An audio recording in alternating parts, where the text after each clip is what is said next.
Hello बच्चों, कैसे हैं आप सब। बच्चों, अधिकार शुल्क खाते में कभी कभी कुछ प्रश्नों में कहा जाता है कि आप लघु कार्य के लिए लघु कार्य संचय खाता बनाइए। ठीक है, तो आज हम पट्टेदार की पुस्तकों में लघु कार्य संचय खाता बनाना सीखेंगे। तो बच्चों, इसे हम पहले समझ लेते हैं कि आखिर लघु कार्य संचय खाता क्यों। देखिए, ये एक एनालिटिकल टेबल दी गई है। ठीक है, एक सवाल है और ये टेबल दी गई है। यहाँ पर जो पट्टा है तो वो तो 15 वर्ष के लिए है, लेकिन इसके जो अपलेखन की समय है वो 4 वर्ष का दिया गया है। ठीक है, कितने प्रथम 4 वर्षों में अपलेखन किया जा सकता है। लेकिन शॉर्ट वर्किंग कब हुई है? देखिए, ये प्रथम साल शॉर्ट वर्किंग हुई है। अब ये लाभ हानि खाते में कब जाएगी? ये पहले वर्ष में लाभ हानि खाते में नहीं जाएगी। कब जाएगी? जब ये 4 वर्ष पूरे हो जाएंगे और उसके बाद अगर कोई राशि बच जाती है शॉर्ट वर्किंग की, क्योंकि इसके रिकूपमेंट की व्यवस्था दी गई है सवाल में, ठीक है, तब ये लाभ हानि खाते में जाएगी। तो जाना कब चाहिए? एक्चुअल में जाना तभी चाहिए जिस वर्ष हानि हुई है, और ये शॉर्ट वर्किंग प्रकार की हानि है जो भविष्य में रिकूप की जा सकती है जब सरप्लस होगा तो। लेकिन अगर नहीं की गई तो ये हानि क्या जिस वर्ष नहीं की जाएगी उस वर्ष की हानि होगी या इस वर्ष की हानि है? सीधा सा जवाब है कि यह हानि तो प्रथम वर्ष की है, इसी वर्ष की है, और इसे लाभ हानि खाते में इसी वर्ष हस्तांतरित कर देना चाहिए।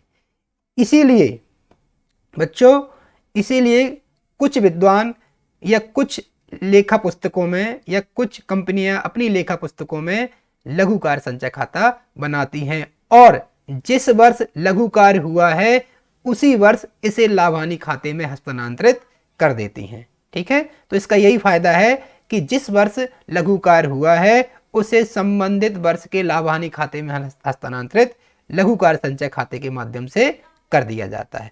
तो बच्चों, यह कैसे बनाया जाता है यह हम एक उदाहरण के द्वारा समझेंगे, जैसा कि उदाहरण आपकी स्क्रीन पर है। ठीक है, तो मैंने एनालिटिकल टेबल हटा दी है क्योंकि हम ये देखेंगे कि एनालिटिकल टेबल कैसे बनाई जाती है। तो सवाल इस प्रकार से है कि मोहन ने 50 रुपए प्रति टन की दर से एक खान को 15 वर्ष के लिए पट्टे पर लिया है। प्रति वर्ष के लिए 4 लाख रुपए न्यूनतम किराया निर्धारित किया गया है। न्यूनतम किराया 4 लाख है। लघु कार्य की राशि को पट्टे के प्रथम 4 वर्षों में अपलिखित किया जा सकता है। ठीक है, अगर प्रथम 4 वर्षों में पूरा हो गया शॉर्ट वर्किंग तो ठीक है, नहीं तो उसके बाद जितना भी शॉर्ट वर्किंग होगा उसे पूरा नहीं किया सकता, उसे सीधा लाभ हानि खाते में हस्तांतरित करना होगा। तो आउटपुट्स दिए गए हैं प्रथम वर्ष, द्वितीय वर्ष, तृतीय वर्ष, चतुर्थ वर्ष और पंचम वर्ष के, और नीचे कुछ और निर्देश दिए गए हैं कि लघु कार्य राशि के बराबर की राशि से लघु कार्य संचय खाता खोलने का भी निश्चय किया गया है, ताकि हम जो लघु कार्य की राशि है संबंधित वर्ष में ही लाभ हानि खाते में हस्तांतरित कर सके। किसके माध्यम से? लघु कार्य संचय खाते के माध्यम से। तो पट्टेदार मोहन की पुस्तकों में जनरल की प्रविष्टियां करनी है। ठीक है, आपसे जनरल की प्रविष्टियां पूछी गई हैं, लघु कार्य संचय खाता बनाना है और लघु कार्य खाता बनाना है। तो बच्चों, हम सुविधा के लिए जनरल की प्रविष्टियां नहीं करेंगे क्योंकि बहुत लंबा हो जाएगा सवाल, तो हम लघु कार्य संचय खाता और लघु कार्य खाता बनाना सीखेंगे। तो पुस्तकें प्रतिवर्ष 31 मार्च को बंद की जाती हैं। तो सबसे पहले हम बना लेते हैं विश्लेषण सारणी, एनालिटिकल टेबल। ठीक है, तो बना लेते हैं टेबल। आपको पता है 9 कॉलम होते हैं, तो हमने ये 9 कॉलम खींच लिए। ठीक है, कौन कौन से कॉलम होते हैं? प्रथम वर्ष एयर्स का होता है, दूसरा आउटपुट का, तीसरा एक्चुअल रॉयल्टी का, चौथा मिनिमम रेंट का, पांचवा शॉर्ट वर्किंग का, छठवा सरप्लस का, फिर रिक्रूटमेंट का, फिर लैप्स का, और जो लैप्स का कॉलम होता है उसको लाभ हानि खाते में हस्तांतरित किया जाता है। लेकिन ये सवाल कैसा है कि इसमें शॉर्ट वर्किंग रिजर्व अकाउंट में राशि हस्तांतरित की जाएगी। जो राशि बचेगी जिसका रिक्रूटमेंट नहीं हो पाया, अब उसे किस में करेंगे हम? शॉर्ट वर्किंग है। पहले क्या लिखा रहता था इसमें? प्रॉफिट एंड लॉस अकाउंट लिखा रहता था। क्यों? क्योंकि जिस राशि का रिक्रूटमेंट नहीं हो पाता था उसे 4 वर्षों के बाद या 5, यहां पर 4 वर्ष हैं तो 4 वर्षों के बाद लाभ हानि खाते में हस्तांतरित कर दिया जाता है। लेकिन इस सवाल में हम कहां हस्तांतरित करेंगे? शॉर्ट वर्किंग रिजर्व अकाउंट में। और अंतिम कॉलम पेमेंट का होता है। पेमेंट कैसे निकालते हैं? जो मिनिमम रेंट होता है उसका पेमेंट किया जाता है अगर एक्चुअल रॉयल्टी कम है, और यदि एक्चुअल रॉयल्टी ज्यादा है तो एक्चुअल रॉयल्टी का पेमेंट किया जाता है। लेकिन अगर एक्चुअल रॉयल्टी से किसी राशि का रिक्रूटमेंट किया गया है तो एक्चुअल रॉयल्टी वाले कॉलम से रिक्रूटमेंट की राशि घटा ली जाती है और फिर जो राशि आती है उसको पेमेंट कर दिया जाता है। तो देखते हैं यह प्रथम वर्ष में क्या हुआ है। प्रथम वर्ष में जो आउटपुट था वो 6,000 का था। 50 रुपए प्रति टन के हिसाब से एक्चुअल रॉयल्टी बनती है 3 लाख की, लेकिन मिनिमम रॉयल्टी कितनी निर्धारित है, 4 लाख रुपए। तो 4 लाख की मिनिमम रेंट है और एक्चुअल रॉयल्टी हुई है 3 लाख की। तो यहाँ पर शॉर्ट वर्किंग हुआ है 1 लाख रुपए का, सरप्लस नहीं है, रिकूप भी राशि नहीं होगी, शॉर्ट वर्किंग रिजर्व अकाउंट में भी कोई राशि नहीं जाएगी और पेमेंट कर दिया जाएगा मिनिमम रेंट का। ये हमने मिनिमम रेंट का पेमेंट कर दिया। ठीक है, सेकेंड ईयर में आउटपुट आया है 9,000 का। अब एक्चुअल रॉयल्टी कितनी बनेगी, 4,50,000 रुपए। अब 4,50,000 रुपए एक्चुअल रॉयल्टी और मिनिमम रेंट है 4 लाख का। तो यहां पर जो है शॉर्ट वर्किंग नहीं है, क्या है, सरप्लस है 50,000 का। ठीक है, अब देखिएगा हमारे पास जब सरप्लस है और शॉर्ट वर्किंग भी है, शॉर्ट वर्किंग पुरानी कितनी है, 1 लाख की, लेकिन अब हमारे पास 50,000 है जो हम शॉर्ट वर्किंग को पूरा कर सकते हैं, लेकिन 1 लाख की शॉर्ट वर्किंग पूरी करनी है तो पूरी नहीं कर पाएंगे। कितनी पूरी कर पाएंगे, सिर्फ 50,000 की। तो हमने रिकूप कर दिया है 50,000 का। ठीक है, कुछ बच्चों को यहाँ रिकूपमेंट में प्रॉब्लम आती है कि रिकूपमेंट की राशि कितनी की जाएगी। देखिए, जितना भी शॉर्ट वर्किंग होगा उस राशि का रिकूपमेंट किया जाता है। किस राशि से किया जाता है, सरप्लस से। अगर सरप्लस में पर्याप्त राशि होगी तो पूरे शॉर्ट वर्किंग का रिकूपमेंट कर दिया जाएगा, लेकिन यहाँ पर पर्याप्त राशि नहीं है। शॉर्ट वर्किंग है 1 लाख का, लेकिन हमारे पास सरप्लस जो है वह सिर्फ कितना अवेलेबल है, 50,000 का। तो हम सिर्फ 50,000 का रिकूपमेंट कर पाएंगे। ठीक है, कोई राशि लैप्स नहीं होगी, क्योंकि लैप्स होगी 4 वर्षों के बाद।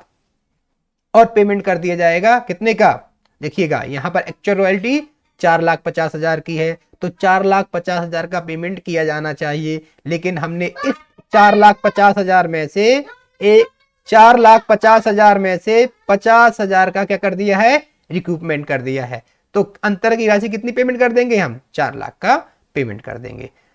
तीसरे वर्ष में जो आउटपुट आया है वह 5,000 का आया है और 50 रुपए प्रति टन के हिसाब से रॉयल्टी बनती है 2,50,000 रुपए। मिनिमम रेंट निर्धारित है पहले से 4 लाख का। इस वर्ष शॉर्ट वर्किंग हो रही है कितने की, 1,50,000 की। सरप्लस नहीं है। ठीक है, तो अब सरप्लस नहीं है तो रिकूपमेंट भी नहीं हो पाएगा और कोई राशि लैप्स नहीं होगी, क्योंकि अभी 4 वर्ष पूरे नहीं हुए हैं। तो हम मिनिमम रेंट का पेमेंट कर देंगे 4 लाख का, क्योंकि मिनिमम रेंट जब ज्यादा है एक्चुअल रॉयल्टी से तो मिनिमम रेंट का पेमेंट किया जाता है 4 लाख का। चौथा वर्ष जो है उसमें जो हमारा आउटपुट आया है 10,000 का और 50 रुपए प्रति टन के हिसाब से 5 लाख एक्चुअल रॉयल्टी बनती है और जो मिनिमम रॉयल्टी है वह 4 लाख की है। अब इस वर्ष एक्चुअल रॉयल्टी अधिक है, अर्थात शॉर्ट वर्किंग नहीं है, सरप्लस है, तो हमने सरप्लस वाले कॉलम में लिख दिया कितनी राशि आ रही है, 1 लाख की। ठीक है, 5 लाख जो एक्चुअल रॉयल्टी है, 4 लाख मिनिमम रेंट है, तो 1 लाख रुपए क्या हो गया, सरप्लस हो गया। देखिए, अब जो सरप्लस हुआ है उस सरप्लस से क्या करेंगे, हम शॉर्ट वर्किंग का रिकूपमेंट कर देंगे। अब कितने का रिकूपमेंट करना है, पहले हम वो देख लेते हैं।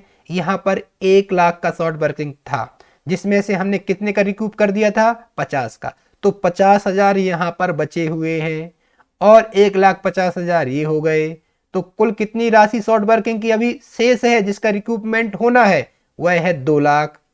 ठीक है, क्योंकि ये टोटल हो रहा है 2.5 लाख, जिसमें से 50,000 का हम रिकूपमेंट कर चुके हैं। तो अभी 2 लाख की राशि बाकी है जिसका रिकूपमेंट हमें करना है। लेकिन हमारे पास राशि कितनी अवेलेबल है, हमारे पास राशि सिर्फ 1 लाख रुपए अवेलेबल है, तो हम सिर्फ 1 लाख का ही रिकूपमेंट कर पाएंगे और अभी भी 1 लाख बचे हैं। ठीक है, जिसका रिकूपमेंट नहीं हो पाया है और प्रश्न के अनुसार प्रथम 4 वर्षों तक ही रिकूपमेंट अलाउ है। तो 4 वर्ष पूरे हो चुके हैं, तो जो शेष 1 लाख रुपए हैं जिसका रिकूपमेंट नहीं हो पाया है उसे हम लाभ हानि खाते में और इस प्रश्न के अनुसार कहां पर, शॉर्ट वर्किंग रिजर्व अकाउंट में ट्रांसफर कर देंगे।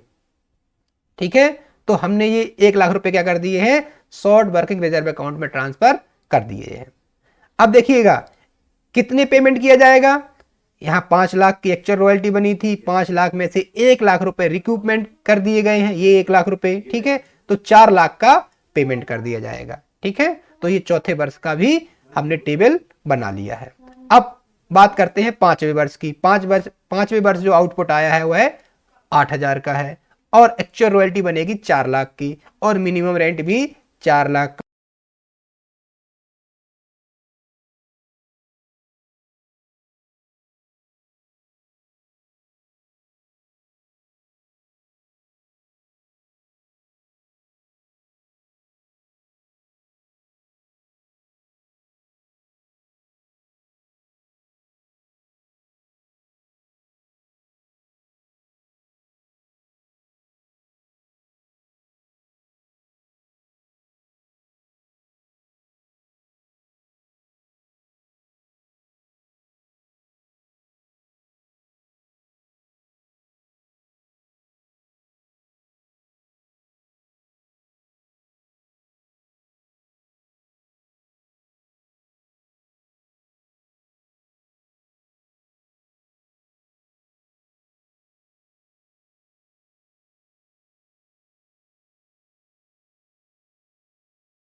है।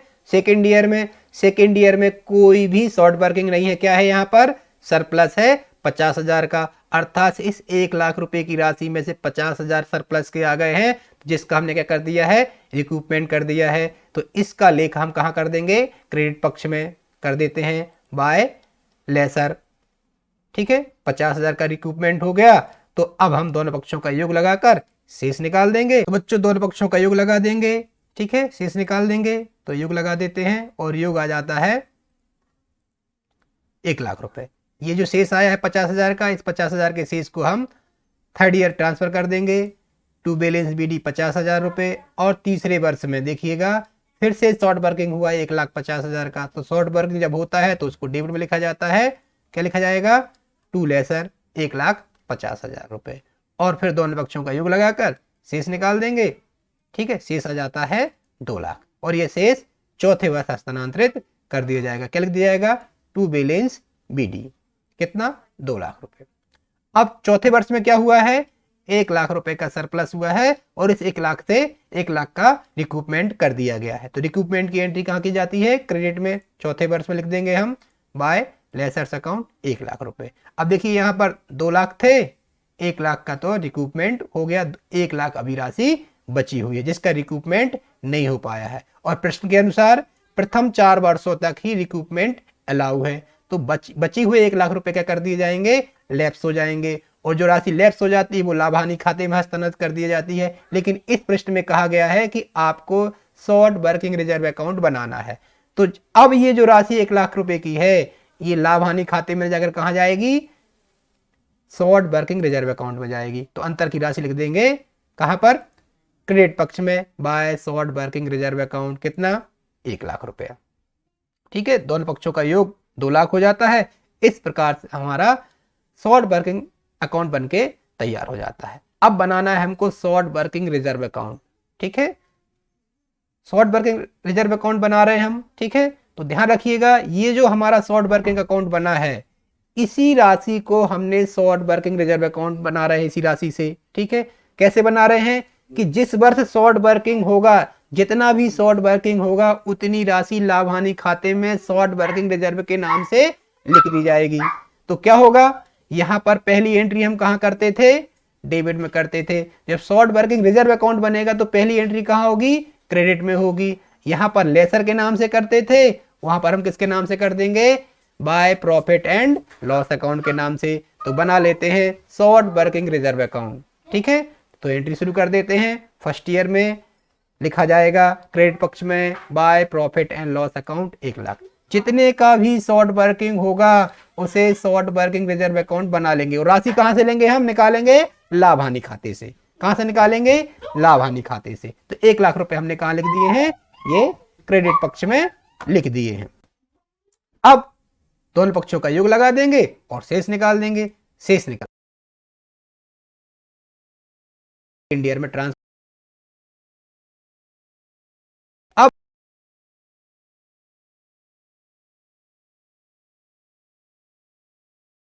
लाभ हानि खाते से